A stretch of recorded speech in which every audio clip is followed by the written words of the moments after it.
भाजी कापल्यावर काही तणाव नाही होत, बोट कापल्यावर तणाव नाही मग. आणि पुढच्या वेळेस पुन्हा भाजी कापायच्या वेळेस भीती निर्माण होते की अरे परत बोट कापेल की काय, त्या टेन्शन मध्ये परत कापतो दुसऱ्या वेळेस. जसं मन हे दुधारी तलवार आहे, तुम्ही जसं त्यांनी दुसऱ्यांना कापू शकता तसं तुम्ही स्वतःला पण कापून घेऊ शकता. अशा प्रकारचं आज मानसिकतेत घडतंय. शरीराला जे सोपं वाटतं ते आणखी सोपं कसं करता येईल या सुविधेसाठी मन आहे. जर तुम्ही त्या मनाकडून जे हवं ते करून नाही घेतलं, जर तुम्ही जे शरीराकडून हवं ते नाही करून घेतलं, तर ते आपल्या गतीने चालतं. खेळ आत्म्याचा आहे, खेळ ऊर्जेचा आहे. आपण त्या पदार्थामध्ये अडकलेलो आहोत. ऊस डोंगा परी रसनोळी डोंगा, काय बोलला सीवरील या रंगा, ऊस वाकडा तिकडा जरी असला रस मात्र गोडच राहतो. तसंही शरीर कसे असू दे, त्याच्यामध्ये जे चेतना आहे ती सारखीच आहे सगळ्यांची. हा, ती काहींची झाकवलेली आहे, काहींची स्पष्ट आहे. नारळाची झाडं सगळी नदीच्या कडेला ठेवलेली. तुमच्या डोक्यात नारळ पडतो कारण तुम्ही तो नदीवरून इकडे आणला घरी लावायला. प्रकृतीने नाही लावला तो इकडे. प्रकृतीने कधीही नारळ जमिनीवर उगवलाच नाही. त्यांनी काय समुद्राच्या नदीच्या काठावरच उगवला. माणूस मात्र त्याच्यामध्ये लबाड आहे. त्यांनी तो तिकडून उठून इकडे आणला पैसे कमवायचा, आणि म्हणून तो तुमच्या डोक्यात पडतो, म्हणून तुमच्या गाडीचा काचा फोडतो. तो सांगतो मला इथं का. म्हणजे माणसाने तणाव हा स्वतः निर्माण केलेला आहे, आणि निर्माण करून त्याने काय मिळवलंय. म्हणजे तणाव निर्माण करण्याला कारणीभूत आपण आहोत. का? कारण आपण कुठल्याही गोष्टीमध्ये आसक्तीने प्रतिक्रिया करतो. सद्गुरू आम्हाला सांगता एखादी परिस्थिती जी आहे ती तणावपूर्ण का बनते, कारण आम्ही शरीर आणि मनाच्या आसक्तीमध्ये अडकलेलो आहे. बघा, आपण एवढं निर्माण करतो या पृथ्वी तलावर, आणि ती जर हादरली तर काही नाही, 2-4 सेकंद हालू द्या फक्त, तुझी हालते हो. 7 रिक्टर सेल जर गेली, 7 तर 8 वर गेली, काही नाही जात वरती. आपण हे समजून घेतलं पाहिजे की आधार तुमचा जो आहे तो स्थिर आहे, म्हणून तुम्ही निर्माण करता. आधार जर स्थिर नसेल, तो जर अस्थिर असेल, तुम्ही निर्माण करण्याचं धाडस सुद्धा करू शकत नाही. मग तुमचा जो आधार आहे, आपला माणसाचा आधार जो आहे ती चेतना आहे, अंतःकरण आहे. अंतःकरण ज्या ज्या गोष्टी दूषित होतं ती गोष्ट करायची नाही. जेव्हा कर्म करतात, तुम्ही पुरुषार्थ करतात, तेव्हा तुम्ही या शरीराला तापवलं पाहिजे, छळलं पाहिजे, त्याच्याकडनं हवं तेवढं त्याच्याकडनं करून घेतलं पाहिजे. शरीराचंच नाही, मनाचं पण तसंच आहे. त्याला शिस्त लावली. या शरीराला आणि मनाला, या दोघांना हवं तेव्हा तणावात आणणं, हवं तेव्हा त्याच्याकडून हवं ते करून घेणं, या सगळ्या गोष्टी जेव्हा तुम्ही करायला लागा तेव्हा तुमचं अंतःकरण शांत. हे 4 वर्ण केलेले, तिच्या जातीचा काही संबंध नाही, वृत्तीचा संबंध आहे. तुमची वृत्ती जर शरीराला आसक्त असेल, तुम्ही शूद्रच राहणार आणि शूद्रच काम करणार. जो मनावर आसक्त आहे तो वैश्य बनणार. तो फक्त पैसा पैसा पैसा पैसा पैसा, प्रतिष्ठा प्रतिष्ठा, पद पद पद. क्षत्रिय जो आहे तो काही अर्थाने जीवनाचा आनंद घेतो, म्हणून त्याला राजस असं म्हणले.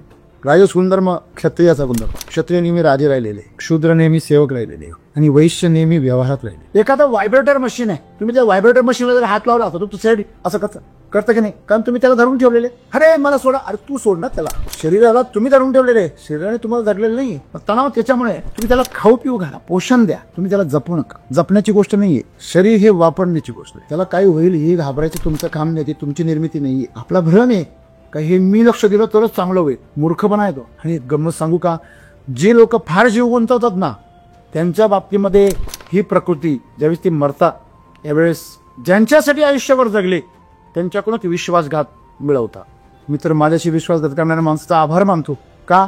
अरे बाबा, तू मला मायामोहाच्या जाळ्यातून तोडतो. तू जर माझ्याशी विश्वासाने राहिला असता तर मी या मायामोहाच्या जाळ्यामध्ये आणखीन घट्ट आवडलो गेलो असतो, आसक्तीमध्ये बांधलो गेलो असतो. पण तू मला दरवेळेस तोडत गेला, आणि मी मात्र प्रतिक्रियांपासून दूर दूर होत गेलो.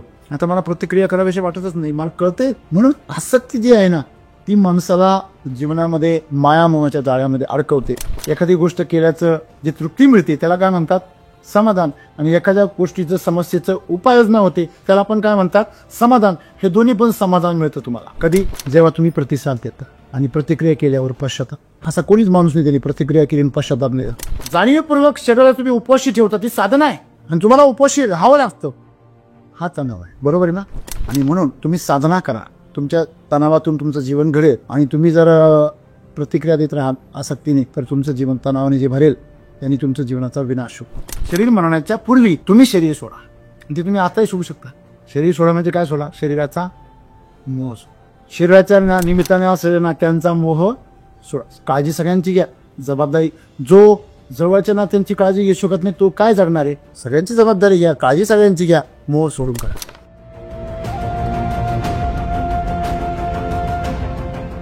एखादी परिस्थिती असेल त्यामध्ये आपल्याला तणाव येत असेल तर ते आपण तणाव निर्माण करण्याचं कारण सुद्धा आपणच असतो आहे. त्याला सामोरे जाण्याची शक्ती सुद्धा आपल्यामध्येच आहे, पण ती शक्ती आपण तेव्हा उपयोगी करत नाही. त्याच्यामुळे मग तिथे एक भीती निर्माण होते. तर ती भीती घालवण्यासाठी व आपण जी काही प्रतिक्रिया देतो ती प्रतिक्रिया थांबवण्यासाठी काय केले पाहिजे? जीवन म्हटलं की तणाव आलंच, सक्ते असक्ते गोष्टी घडतात. मग काही लोक प्रतिक्रिया देत राहतात, पण त्याचंच रूपांतर आपण प्रतिसादमध्ये कसं करू शकतो? कारण जीवन हे क्षणाक्षणाला बदलत असतं आणि त्याच्यामध्ये नवीन गोष्टी घडत असतात आणि प्रत्येक गोष्टीला आपण प्रतिसाद द्यायला कसं शिकलं पाहिजे? कारण प्रतिसादच जीवन आहे. जसं की आपण म्हणतो की एखाद्यावर दत्ताव मिळाला किंवा ट्रेस जर मिळाला तर त्याला फळ नाही लागत किंवा त्याला ताण नाही बसलं तर त्याला कळी निघत नाही. तर आपल्या जीवनात तसंच आहे का की आपलं जीवन हे तणाव यायला पाहिजे त्याच्यामध्ये किंवा सहज आणि साधं जीवन असायला पाहिजे?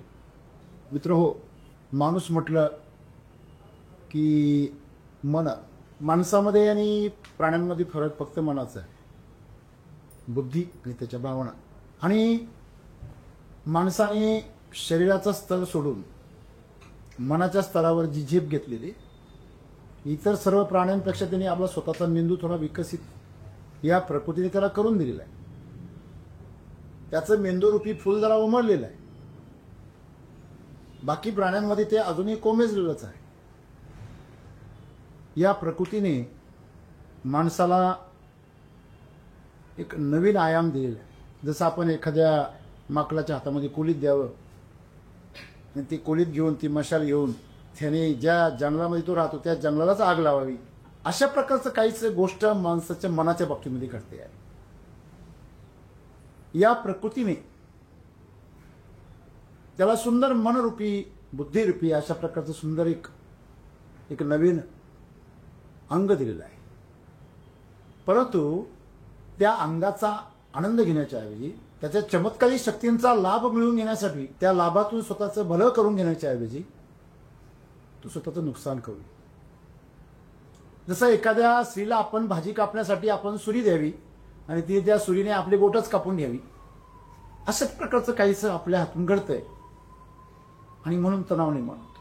भाजी कापल्यावर काही तणाव नाही होत, बोट कापल्यावर तणाव निर्माण होतो आणि पुढच्या वेळेस पुन्हा भाजी कापायच्या वेळेस भीती निर्माण होते की अरे परत बोट कापेल की काय, त्या टेन्शनमध्ये परत कापतो दुसऱ्या वेळेस. तर हा जो खेळ आहे हा मनाचा खेळ आहे. जसं मन हे दुधारी तलवार आहे. तुम्ही जसं त्याने दुसऱ्यांना कापू शकता तसं तुम्ही स्वतःला पण कापून घेऊ शकता. आणि म्हणून मनाचा जो थांब पत्ता आहे हा अजून आपल्याला लागलेलाच नाही. तुम्हाला एक खजिना मिळावा आणि त्या खजिन्यावरती तुम्ही दारिद्र्याचं जीवन जगावं, अशाच प्रकारचं काही जीवन आपल्या बाबतीत घडतं. तुम्हाला एखादा हिरा मिळावा आणि त्या हिऱ्याचं तुम्हाला ओझं व्हावं, अशा प्रकारचं आज माणसाच्या बाबतीत घडतंय. बघा, तुम्ही कोणालाही नवीन काहीतरी उपलब्धी द्या, त्याला एखादं मोटरसायकल भेट द्या, त्याला एखादा मोबाईल द्या, त्याला थोडे पैसे द्या, तो त्या पैशांनी स्वतःचं भलं करतो की नुकसान करतो हे त्याच्या वागण्यावर अवलंबून आहे. या प्रकृतीचं काही ठरवलेलं नाही आहे. तुमच्या जीवनाच्या स्टोरीमध्ये तुम्ही काय कहाणी लिहायची हा लेखनिक तुम्ही स्वतः आहात. तुम्ही म्हणता की सर परिस्थिती निर्माण ही आमच्यामुळेच होते आणि ती तणावपूर्ण आम्हीच करतो, भीती आमच्या मनात निर्माण होते. मी त्याचा सामना कसा करायचा? पहिली गोष्ट फार सोपी आहे की मित्रांनो, तणाव हा तुमच्या आत्म्याला कधीच नसतो, त्याला तणाव येऊच शकत नाही. तुम्ही कधी असं पाहिलं का अग्नी काळवंडला, वाऱ्याला थरकाप पडला, सूर्य अंधाराला घाबरला, असं तुम्ही कधी पाहिलं का? कारण जे प्राण जे आहे, ऊर्जा जी आहे, तिचं कोणी काहीच वाकडं करू शकत नाही. ती निर्भय आहे, ती चिरंतन आहे, ती अमर्त्य आहे. मग मर्त्य काय? मरणारं काय? नष्ट होणारं काय? संपणारं काय?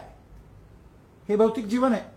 शरीर आहे, मन आहे, तुमची निर्माण केलेली जी तथाकथित संपत्ती आहे, शारीरिक, मानसिक, बौद्धिक, आर्थिक, सामाजिक, प्रतिष्ठिक जी काही संपत्ती आहे ती संपत्ती नष्ट होण्याची भीती आहे.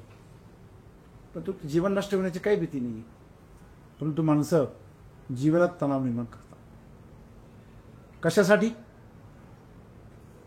शरीरासाठी आणि मनासाठी. आणि मग या दोन गोष्टींमध्ये तणाव हा येणारच आहे आणि तो आलाच पाहिजे. बघा, तुम्हाला जर पोलीस व्हायचं असेल, मिलिटरीमध्ये जायचं असेल, तर तुम्हाला हात पाय बाबू यांना काय बनावं लागतं, धष्टपुष्ट बनावं लागतं. मग त्याला तणाव द्यावा लागतो, स्ट्रेस द्यावा लागतो. तणाव हा शरीराला गरजेचा आहे, तणाव हा मनाला गरजेचा आहे. कारण मन हे नेहमी उताराला धावतं. शरीराला जे सोपं वाटतं ते आणखी सोपं कसं करता येईल या सुविधेसाठी मन आहे. जर तुम्ही त्या मनाकडून जे हवं ते करून नाही घेतलं, जर तुम्ही त्या शरीराकडून हवं ते नाही करून घेतलं, तर ते आपल्या आपल्या गतीने चालतं. न्यूटनचा पहिला नियम आहे की एखादा पदार्थ ज्या गतीमध्ये आहे किंवा ज्या स्थितीमध्ये आहे तो स्थिर आहे की गतिमान आहे, त्याला जर बाह्य बल जर लावलं नाही तो तसंच राहतो. आणि आमचे साधू संत म्हणतात की ठेविले अनंत तैसे जे राहावे. एकच आहे ना दोन्ही. न्यूटनने पदार्थाबद्दल बोललेलं आहे आणि आमचे संत जीवाबद्दल बोलत आहे. त्या जीवाला सांगताय, बाबा तुझा जे पदार्थ, तुझं जे शरीर आहे ना, ते अनंताने जसं ठेवलंय ना तसंच ठेव, ते तसंच राहू. तुला जसं नाक दिलंय, तुला डोळे दिले, तुला हातपाय दिले, उंची दिली, जन्म दिलाय, तू तसा आहेस ना तसंच राहू माणसाने. त्याला नक्षीकाम करू नये, त्याला रंगवू नये. ठीक आहे, तुमच्या सुविधेसाठी तुम्ही सांगेल नीटनेटकं करताय, छान करताय, दॅट इज गुड. पण त्याला व्यंग तयार वेळेला असं काही करू नये. हल्ली मेडिकल सायन्सच्या नावाखाली त्याच्यामध्ये सगळं जुगाड करायचं काम सगळं. बरोबर आहे ना. ऑपरेशन्स असतील, तुमचं अवयव रोपण असेल, नवीन उपचार पद्धती असतील. सांगण्याचं तात्पर्य काय, या परमेश्वराने आपल्याला जसं ठेवलं तसंच राहावं. मूर्तीला तुम्ही घडवू शकता, जो अमूर्त आहे त्याच्यामध्ये जो प्राण आहे, जी चेतना आहे त्याच्यामध्ये, जी शक्ती आहे त्या मूर्तीमध्ये, तिला तुम्ही घडवू शकत नाही. तिला जागृत किंवा निद्रिस्त करू शकता, बस एवढंच आहे. आणि म्हणून जर मूर्तीतली शक्ती जर जागृत करायची असेल, तुम्हाला साधी गोष्ट सांगू का, साधा आपण पीठ मळतो, पोळ्या करण्यासाठी पीठ मळतो, भाकरी करण्यासाठी पीठ मळतो. आता तुम्हाला अनुभव ज्यांना आहे, जी स्त्री पीठ चांगलं मळते, त्याला मेहनत घेते, भरपूर त्याला कुस्करते, त्याला अंधारते, गोंजारते, त्याची पोळी छान येते, मऊ येते, त्याची भाकरी मऊ होते. आणि जी स्त्री आबाळ गबाळ इकडं तिकडे नुसतं ओला पीठ करते आणि त्याच्या भाकरी करते, त्या भाकरी कडक होतात. ऊर्जेचा खेळ आहे सगळा. तेवढी ऊर्जा द्या त्या पिठाला. पिठात ताकद नाहीये, तुम्ही तिला ऊर्जा किती देता त्याच्यात ताकद आहे. आणि म्हणून म्हणता सुगरणीच्या हातामधून स्वयंपाक छान होतो. नाही, ती सुगरण त्याच्यामध्ये आपला आत्मा होते. खेळ आत्म्याचा आहे, खेळ ऊर्जेचा आहे. आपण त्या पदार्थामध्ये अडकलेलो आहोत. ऊस डोंगा परी रस नोई डोंगा, काय बोलला सीवरील अलंगा. ऊस वाकडा तिकडा जरी असला रस मात्र गोडच राहतो. जसं शरीर कसे असू दे, त्याच्यामध्ये जे चेतना आहे ती सारखीच आहे सगळ्यांची. हां, ती काहींची झाकोळलेली आहे, काहींची स्पष्ट आहे. मग संत आम्हाला जसं सांगता की हे जे तुम्हाला मिळालेलं जीवन आहे ते असंच आहे, हे सगळ्यांचं सारखं आहे. अनंताने तुम्हाला जिथे वर ठेवलं असेल ना, तरी सगळा विचार करून ठेवलाय. हो, कळलं का तुम्हाला? नारळवरती नेऊन ठेवलेलं आहे. नारळाची झाडं सगळी नदीच्या कडेला ठेवलेली आहे. तुमच्या डोक्यात नारळ पडतो कारण तुम्ही तो नदीवरून इकडे आणला घरी लावायला. प्रकृतीने नाही लावला तो इकडे. प्रकृतीने कधीही नारळ जमिनीवर उगवलाच नाही. त्यांनी काय समुद्राच्या नदीच्या काठावरच उगवला. माणूस मात्र त्याच्यामध्ये लबाड आहे. त्यांनी तो तिकडून उपटून इकडे आणला पैसे कमवण्यासाठी. आणि म्हणून तो तुमच्या डोक्यात पडतो, म्हणून तुमच्या गाडीचा काचा फोडतो. तो सांगतो मला इथं का आणलं. बरोबर. म्हणजे माणसाने तणाव हा स्वतः निर्माण केलेला आहे. आणि निर्माण करून त्याने काय मिळवले. आपण गाईचं दूध काढतो तेव्हा तिच्या कासेला आपण, तिच्या सडांना आपण पाणी मारतो, प्रेमाने अंजारतो, गोंजारतो. जेव्हा प्रेमाने एखादा माणूस स्पर्श करतो तिचा दूध आपोआप पान होते, ती आपोआप पान होते. आणि एखादा नुसता दूध काढायच्या उद्देशाने जातो, ती पानं आखडून घेते. मग याला इंजेक्शन मारावं लागतं. कळलं तुम्हाला? म्हणजे तणाव निर्माण करण्याला कारणीभूत आपण आहोत. का? कारण आपण कुठल्याही गोष्टीमध्ये आसक्तीने प्रतिक्रिया करतो. दूध पाहिजे मला, म्हणून आपली प्रतिक्रिया आहे काय की लात मारते तर तिचे पाय बांधतो आपण, बरोबर आहे. आणि दूध देत नाही, पानं आखडते तर आपण ऑक्सिटोसिनचं इंजेक्शन देतो आणि तिच्यावरती अत्याचार करतो. हं? म्हणजे आपण जी प्रतिक्रिया तिला देतो ती घाणेरडी आहे आणि ही प्रतिक्रिया तिच्या जीवनाचं काय करते, नाश करते. आणि पर्यायाने तुमचं जीवन सुद्धा त्याच्यामध्ये काय होतं, बाधित होतं. आज मला सांगा, तुमच्या जवळ असलेल्या जीवाला तुम्ही जर त्रास दिला तर त्याच्यातलं जीवन तुमच्यातला जीव एकच आहे. जर एकच आहे तर त्या जीवाला दिलेला त्रास ह्या जीवाला आपोआप होणार आहे. म्हणून कोणाला तुम्ही जर त्रास दिला जाणीवपूर्वक, आसक्तीने, लोभाने, स्वार्थाने, आसक्ती म्हणजे काय, माझं आहे, ममत्व आहे, स्वार्थ आहे, त्याच्यावर सक्ती केलेली आहे, काही माझंच आहे आणि हे मलाच मिळालं पाहिजे, मीच मालक आहे, अहंकार आहे. आणि जेव्हा तुम्ही अहंकाराने, ममत्वाने, सक्तीने तुम्ही जेव्हा ज्याच्यावरती अत्याचार करता ना, तेव्हा नकळत तुमचं जीवन त्याच्यामुळे काय होतं, दुःखी बनतं. दुसऱ्याला दुःख देणारा स्वतः कधी आनंदी राहू शकत नाही. दुसऱ्याला दुर्गंधी पसरवणारा स्वतः कधी सुगंधामध्ये राहू शकत नाही. जेव्हा तुम्ही दुसऱ्याला सुगंधी फुलं वाटता, तुमचे हात सुगंधी झाल्याशिवाय राहत नाही. तुम्ही दुसऱ्या शेण फेकलं, तुमचे हात पण पहिले गंदे होणार आहे, पहिले तुमचे होणार आहे, मग त्याचे होणार. ते बी नेम लागला तर होणार. सद्गुरू आम्हाला सांगता, एखादी परिस्थिती जी आहे ती तणावपूर्ण का बनते, कारण आम्ही शरीर आणि मनाच्या आसक्तीमध्ये अडकलेलो आहे. आम्हाला असं वाटतं की शरीराच्या संबंधात जेवढं आम्ही निर्माण करू तेच सुख आहे. मनाच्या संबंधामध्ये जे आम्ही निर्माण करतो है ना, तेच काय आमच्या जीवनातलं कमाई आहे असं आम्हाला वाटतं. आणि म्हणून आम्ही तेच कमवण्याचा प्रयत्न करतो. ते कमावता कमावता आम्ही केव्हा आसक्त होऊन जातो त्याची आम्हाला सक्ती लागते. शरीर हे तुम्हाला सक्तीच करतं, कारण ते पदार्थ आहे, पदार्थ जड आहे. आणि जड गोष्ट नेहमी तुम्हाला बांधून ठेवते. हलकी गोष्ट तुम्ही कुठं पण घेऊ शकता. हलकी गोष्ट लवचिक असते ना, तुम्ही ती कुठं पण नेऊ शकता. परंतु जड गोष्टीच्या बाबतीमध्ये तसं नसतं. जड गोष्टीच्या बाबतीमध्ये तुम्ही बांधले जाता. तुम्ही तुमच्या शरीरापेक्षा जास्त वजनाच्या गोष्टीला जर तुम्ही स्वतःला धरलं तर ती गोष्ट तुम्हाला बांधते, तुम्ही नाही. बरोबर आहे ना. तुमच्या शक्तीपेक्षा जास्त शक्तिशाली गोष्ट असेल तर तुम्हाला तिथं गुलाम व्हावं लागतं. पण ती शक्ती जर चंचल असेल, चेतनासारखी असेल तर नक्कीच चांगली आहे. पण ती शक्ती जर जड असेल, पदार्थ असेल, तर तुम्हाला बांधून ठेवे. आणि बांधून राहणं म्हणजे मृत्यू आहे, म्हणजे माया आहे. बंधन चांगलं आहे का, नाही. मग बंधनात जेव्हा एखादा आत्मा, आपण म्हणतो ना की एखाद्या माणसाला मृत्यू येत नाही आणि शारीरिक वेदना मात्र कमी होत नाही, मग तोच नरक आहे. मग नरकातून सुटका होत नाही. मग ऑनर किलिंग वगैरे असे प्रकार आपल्याला आणावे लागतात. म्हणजे काय, जेव्हा बॉर्डरवरती सैनिक लढतात, जेव्हा लढाई चालू असते, एखाद्या सैनिकाचं प्राण आता वाचणार नाही हे नक्की आहे, पण त्याला शारीरिक वेदना पण खूप होत आहे. अशा वेळेस त्याला आपले सैनिक गोळ्या मारतात. का बरं, त्याच्या यातना संपवण्याचं. मित्रांनो, सांगण्याचं तात्पर्य काय, की हे शरीर जे आहे, हे मन आहे, याच्या बंधनामध्ये जर अडकलात तुम्ही तर तुमचं जीवन नेहमी कसं राहणार आहे, तणावामध्ये राहणार. तणावमुक्त कोण पाहिजे, आपला अंतःकरण पाहिजे. तुमचं चाक किती पण फिरू द्या, ते चाक किती पण घसू द्या, पण त्याच्यामधला आग नाही घसला पाहिजे. कारण चाक बदलतंय, आग बदलतं नाही. तो गाडीला जोडलेला असतो. ॲक्सल, बरोबर आहे ना. तुमचा ॲक्सल जो आहे, ज्याच्यावर हा सगळा डोलार आहे, बघा आपण एवढं निर्माण करतो या पृथ्वी तलावर, आणि ती जर हादरली तर काही नाही, 2-4 सेकंद हालू द्या फक्त, तुझी हालते हो. 7 रिक्टर सेल जर गेली, 7 तर 8 वर 9 जर गेली, काही नाही राहत वरती.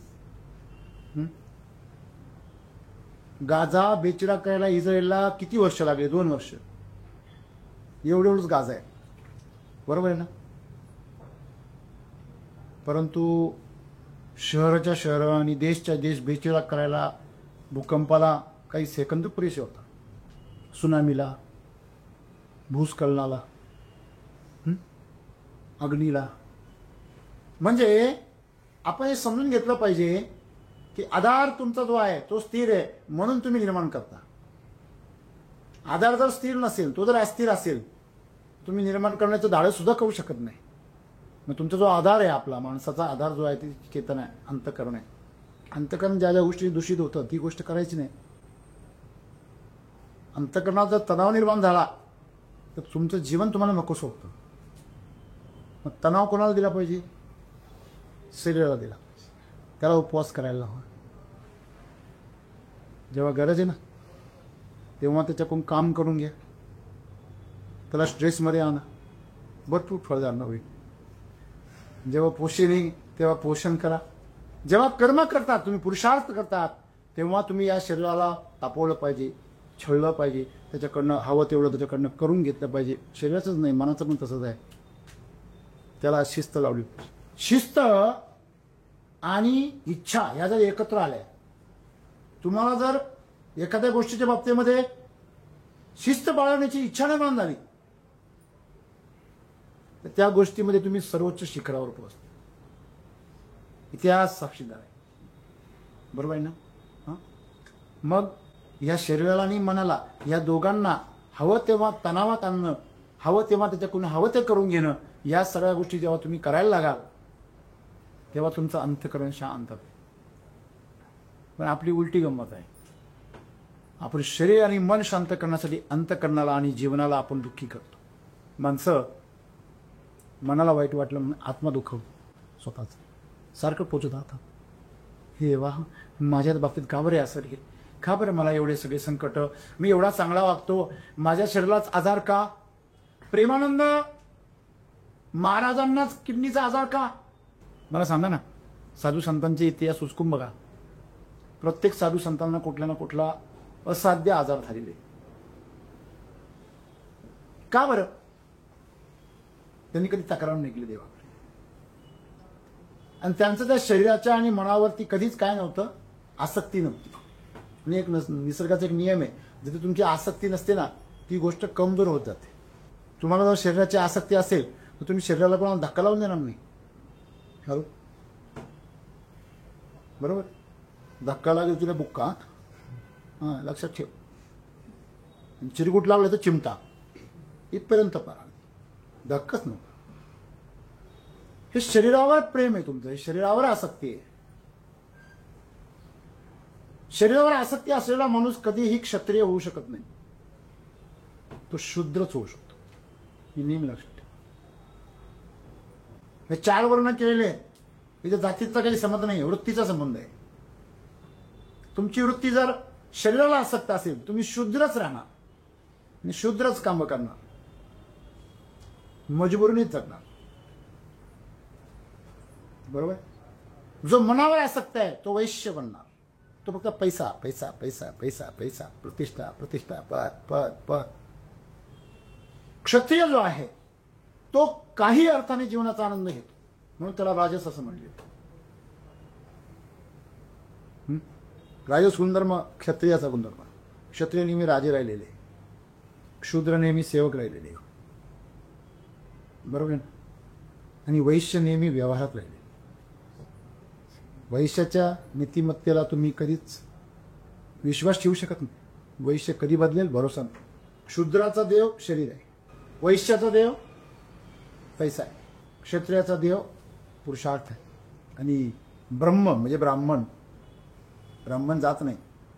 जो ब्रह्माची पूजा अर्चा करतो, ब्रह्माच्या चिंतनामध्ये रील राहतो, त्याचा देव मात्र आनंद आहे.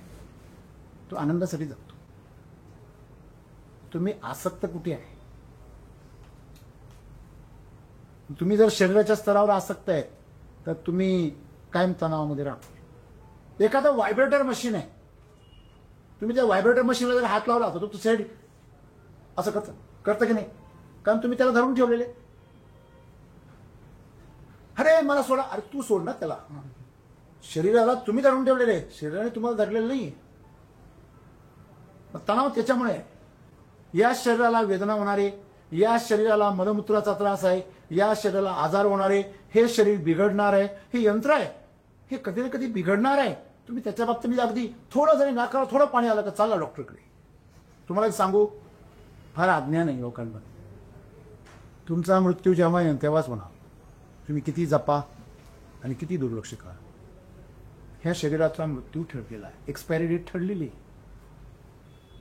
मग मुद्दा काय आहे, त्याला तुम्ही कसं जगवता आणि त्याचा वापर कसा करता. मरायचं तेव्हाच मरणार नाही, त्याच्या अगोदरही मरणार नाही दुर्लक्ष केलं म्हणून, आणि तुम्ही लय फार काळजी घेता म्हणून ते दूर पण जाणार नाही. मायकल जॅक्सन एवढी तुम्ही काळजी नाही घेऊ शकत. रोज करोडो रुपये खर्च करायचा स्वतःच्या डाएटवरती, स्वतःच्या हेल्थवरती. म्हणजे तुम्हाला एक कळणं गरजेचं आहे की तुम्ही या शरीराची बेजबाबदारीने तुम्ही त्याची हे करा, काळजी घ्या असं नाहीये. तुम्ही त्याला खाऊ पिऊ घाला, पोषण द्या, तुम्ही त्याला जपू नका. जपण्याची गोष्ट नाहीये, शरीर हे वापरण्याची गोष्ट आहे. टायर घसतो म्हणून हा मोटरसायकल बाहेर काढतच नाही. तू नाही घसला ना बाबा, तू तसाच झिजणार आहे. 2 वर्ष तुम्ही मोटरसायकलला टायर टाकून 2 वर्ष तसाच ठेवा जागेवरती, बाहेर काढा, तो क्रॅक जाईल. त्याला तो सांगल मी याच्याकरता क्रॅक गेलो की मी एका क्रॅकच्या हातात आलो. गुजराती लोक फार हुशार आहे. त्यांना जर फॉरेनमध्ये जायचं असेल आणि त्यांची कार त्यांना जर घरी ठेवायची असेल, ते पार्किंगमध्ये ठेवत नाही, ते एखाद्या ट्रॅव्हल एजन्सीला देऊन टाकतं बाल्या. आपण म्हणतो ते त्यांचा पैशाचा जीव, त्यांचे कुठेही जीव असू द्या, परंतु ती वस्तू कोणीतरी वापरतं. सडण्यापेक्षा झिजलेली चांगली, कधी पण लक्षात ठेवा. आयुष्य वस्तू असो काही असो. म्हणून माणसं काही असे शरीर चुरून अंग चुरून कामं करतात, त्यांना वाटतं नाही हे झिजल, नको झिजू, ते कुजल नको गा, म्हणून कधीच शरीराला जपायचं. त्याला काय होईल हे घाबरायचं तुमचं काम नाही, ती तुमची निर्मिती नाहीये. आपला भ्रम आहे का हे मी लक्ष दिलं तरच चांगलं होईल. मूर्खपणा आहे तो. हे सगळं तो चालवतोय. मग आपलं काम काय, आपला रोल जो आहे तो करणं. आपण कशा करता इथे, आमचं कर्तव्य काय, आमच्यावर जे लोक अवलंबून आहे त्यांच्यासाठी काहीतरी करणं. आपल्या जबाबदाऱ्या ज्या मिळाल्या, आपला जो रोल मिळालेला आहे तो अतिशय सुंदर प्रकारे घडून आणणं, ह्या जीवनाचं आपलं खरं सार्थक आहे. पण तुम्ही जर त्या शरीराच्या त्याच्या संबंधातल्या नात्यांमध्ये त्याच्यामध्ये जर गुंडाळले स्वतःला, तर तुम्ही मायेच्या जाळामध्ये जाणार आणि मरताना तुम्हाला फार पश्चाताप. काय जगलो मी असं. आणि गंमत सांगू का, जे लोक फार जीव गुंतवतात ना, त्यांच्या बाबतीमध्ये ही प्रकृती ज्यावेळेस ते मरतात त्यावेळेस ज्यांच्यासाठी आयुष्यभर जगले त्यांच्याकडूनच विश्वासघात मिळवतात. मग त्यावेळेस त्याला असं होतं की माझ्या आयुष्याची मी एवढी वर्ष ज्यांच्याकरता जगलो त्यांनीच माझ्याशी काय केला, विश्वास.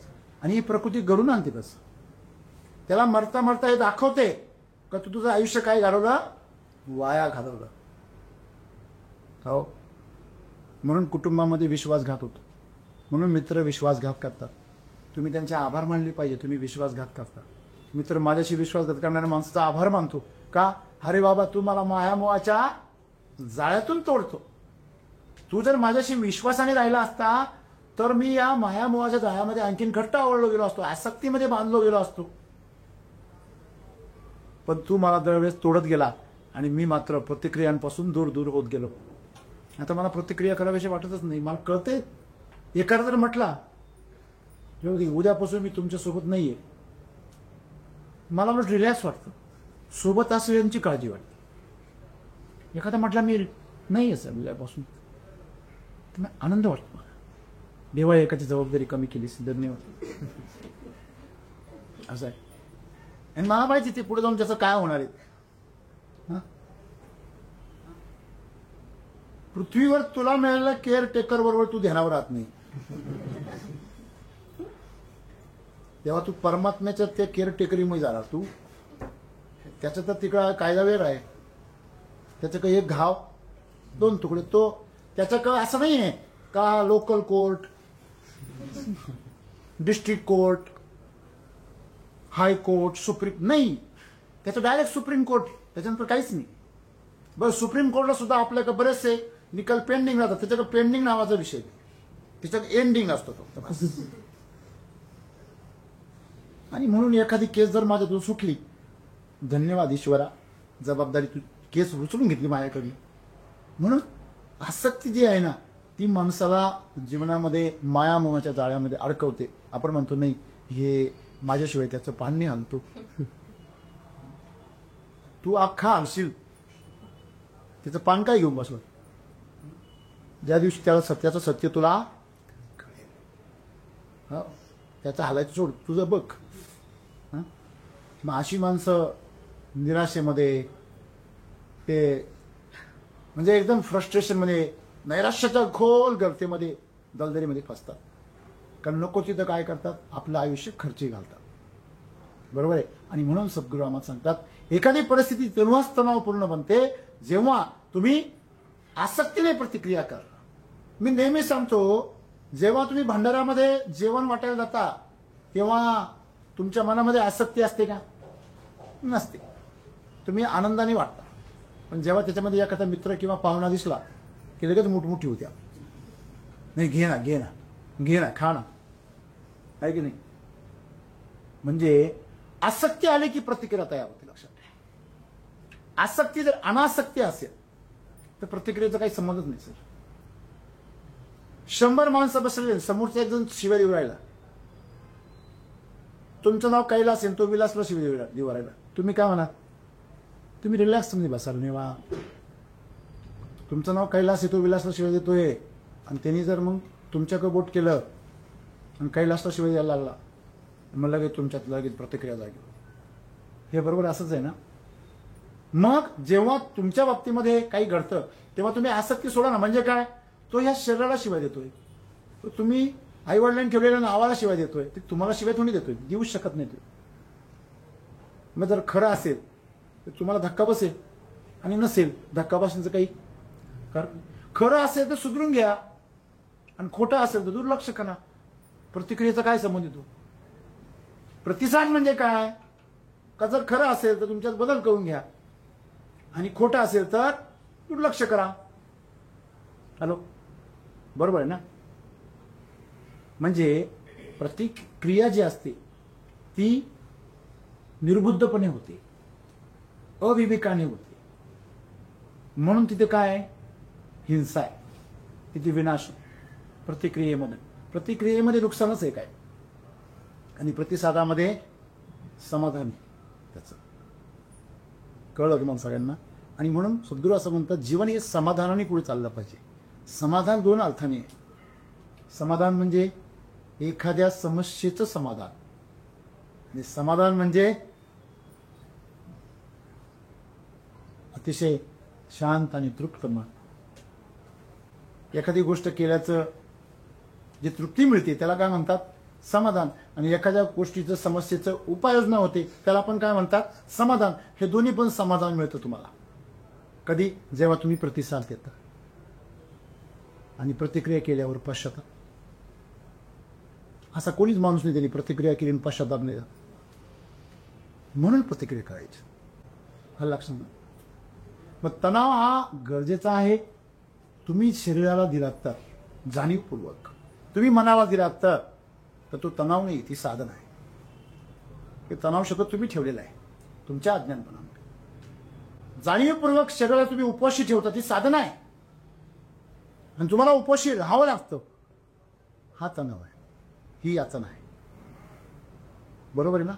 आणि म्हणून तुम्ही साधना करा, तुमच्या तणावातून तुमचं जीवन घडेल. आणि तुम्ही जर प्रतिक्रिया देत राहा आसक्तीने, तर तुमचं जीवन तणावाने जे भरेल त्यांनी तुमच्या जीवनाचा विनाश होईल. बरोबर आहे? बरोबर आहे. एका लिमिटपर्यंत ताणलं तर त्याचा काय होतो? त्याच्या गुणधर्माचा फायदा होतो. आणि लिमिटच्या पुढे ताणलं तर त्याचे गुणधर्म संपून जातात. कळलं का? त्याचाच गुणधर्म त्याचा बळी घेत. कळलं का तुम्हाला? लाकूड ओढून तुम्ही ताणू शकत नाही, बरोबर आहे तुम्ही, पण ते मोडू शकता लाकूड.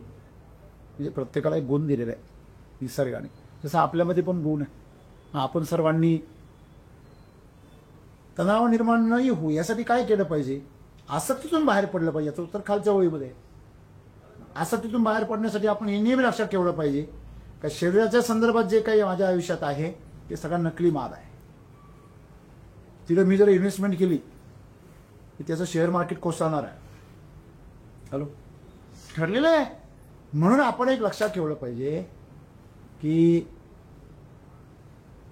आपल्या जीवनातून तणाव जर घालवायचा असेल तर पहिला आपण आसक्ती घालवली पाहिजे. आणि जोपर्यंत आसक्ती आहे सर मग आपलेपणाच नाही ठेवला तर मग जगून काय फायदा. ज्याला आईवडील नाही, ज्याला कोणी नातेवाईक नाही, अशा अनाथ मुलं जगत नाही का, ते चांगले जगतात. त्यांना भाऊबीजेला किंवा इतर गोष्टी वेळेला त्यांना एक नाही अनेक बहिणी मिळतात, अनेक भाऊ मिळतात. हां, म्हणजे नरेंद्र मोदींना कोणीच नाही आहे. समजा ते कोणाशी संपर्क ठेवत नाही, परंतु ते एकटे आहे का. योगी आपल्या बहिणीकडे पण जात नाही, पण तो एकटा आहे का. लक्षात ठेव. लक्षात. आज प्रेमानंद स्वामींनी आपलं कुटुंब सोडून दिलं. शरीराच्या ओळखीने जे होतं ते त्यांनी सगळं त्याग दिलं. नाही, ते महाराज आहे. अरे तू सगळं सोड असं नाही, कमीत कमी सोडल्यासारखं नाटक तर कर. तेवढं तर करू शकतो. जेव्हा जेव्हा संघर्ष येईल तेव्हा ते लक्षात घे काही हे सगळं माया आहे. बरोबर आहे. मग फक्त जीवनाचा काय घे, आनंद घे. आलं लक्षामध्ये. आणि या जन्मापुरता संबंध आहे तुमचा त्यांचा. म्हणजे नाटकच नाही आहे. या नाटकापुरचाच रोल आहे तुम्हाला. तसं हे जन्माला आल्यापासून मृत्यूपर्यंत जे नाटक आहे, या नाटकामध्ये मला रोल भेटला तर चांगला करा, मस्त. कळलं. आणि तो जो रोल चांगला केला तर त्याच्यामध्ये आसक्ती राहायचं काय कारण आहे. एखाद्या नाटकामध्ये इन्स्पेक्टरचे कपडे घातले, तो जर नाटकावाला म्हटला मला घरी घालून जाऊ द्या, आणि गेला घालून तू घरी. रस्त्याने त्यांनी पोलीस खाक्या दाखवला कोणाला तर दुसऱ्या दिवशी तो कुठे राहील, जेलमध्ये. तसंच माणसाचं पण. तुम्हाला मिळालेलं जे जीवन आहे, या जीवनाच्या बाबतीत तुम्ही जर खेळखंडोबा केला, जे मिळाले पद आहे, प्रतिष्ठा आहे, ह्या गोष्टीमध्ये अडकला तुम्ही. तुम्हाला मिळाली जी कौटुंबिक ओळख आहे ह्याच्यामध्ये तुम्ही अडकले का, तुम्हाला परत जेल राहायचे ठरले. तुम्हाला माहीत नसेल, परंतु माणसाच्या मृत्यूनंतर त्याची आत्मा कधी कधी लाखो वर्ष भरकटते. हजारो वर्ष, लाखो वर्ष भरकटते. कधी कधी काही तासामध्ये जीवन मिळतं, कधी कधी लाखो वर्ष जीवन मिळतं. पण दुर्दैव काय, झोपल्यावर काही कळत नाही. याच माया म्हटलेली. झोपी गेल्यावर काही कळत नाही. झोपल्यावर तुम्हाला लक्षात राहतं का तुम्ही कोणी. रात्री झोपेत समजा तुम्हाला स्वप्न पडलं, तुम्हाला हे लक्षात राहतं का तुम्ही कोणी. मी अमुक अमुक आहे, मी ढमुक ढमुक आहे, माझी प्रॉपर्टी एवढी आहे, माझे नातेवाईक असे, माझे अमुक कसे, माझे तम आहे का कधी नाही. झोपेत काहीच लक्षात राहत. मृत्यू ही एक मोठी झोप आहे. त्या झोपेत जाण्यापूर्वी तुम्ही तुमचं जीवन काय करा, जागृत करा. आणि तिने तुम्हाला मारण्याच्या ऐवजी शरीर मरण्याच्या अगोदर, शरीर मरण्याच्या पूर्वी तुम्ही शरीर सोडा. ते तुम्ही आताही सोडू शकता. सर, शरीर सोडा म्हणजे काय सोडा, शरीराचा मोह सोडा. शरीराच्या निमित्ताने असेल नात्यांचा मोह सोडा. काळजी सगळ्यांची घ्या. जबाबदारी, जो जवळच्या नात्यांची काळजी घेऊ शकत नाही तो काय जगणार आहे. सगळ्यांची जबाबदारी घ्या, काळजी सगळ्यांची घ्या, मोह सोडून करा. भंडारा वाटतं तसं वाटा जीवनामध्ये. म्हणजे तुमच्या मनामध्ये भेदभाव येणार नाही. हा माझ्या रक्ताचा ना हा माझा पाठ. ज्या दिवशी तुमचं जीवन असं बनेल त्या दिवशी तुमच्या आजूबाजूला तुम्ही स्वर्ग निर्माण करा. धन्यवाद.